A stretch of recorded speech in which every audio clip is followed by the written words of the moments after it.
Mga grupo sa pamatanon ginatudlo may kahimuan sang pang-vandalize sa mga istruktura sa Iloilo City. Esplanade 9 wala man makaluwas sa vandalismo. Ini ang gintutukan ni Kim Salinas live sa Barangay Rizal, Lapu Sur, Iloilo City. Kim?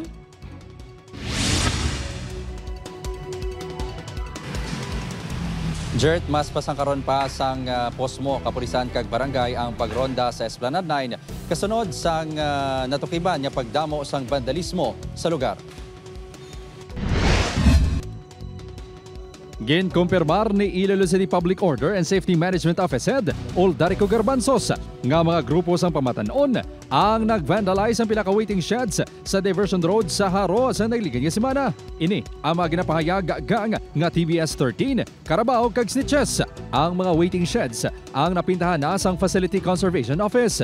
Padayon naman nga ginahibalo sa otoridad ang may kaymuan sang pagpang-vandalize sang public toilet kag bilakay struktura sa Esplanade 9 sa Barangay Rizal, Lapu Sur. Magluwas sa vandalismo, guba kag daw napamayan ang basin kag gisame sang comfort rooms. Dugang pa, nagausbong ang baos sa pagbisita sa news team subong adlaw. Kay ko do pabaya do wala man gani kwando wala man bilagi na kwando di way nga nagana magamit igko mo. Suno sa Iloilo City LGU, regular ang ila pagmaintenar sang Esplanade 9 sugod niya turnover ini sa syudad sang 2023. Nabaton man sang LGU ang ining mga reports apang wala kuno sang budget sa paggayo. Ang public toilet wala na napabayaan na kay ginran sa kini. Actually may mga blatter kag may mga reports din sila pailan tani kaso. However wala gid na prosper kay wala CCTV. The reason why nga nag-install kita may mga CCTV na kag may mga suga na. Suno sa punong barangay, wala sang linya sang tubig rason nga wala ginagamit ang CR.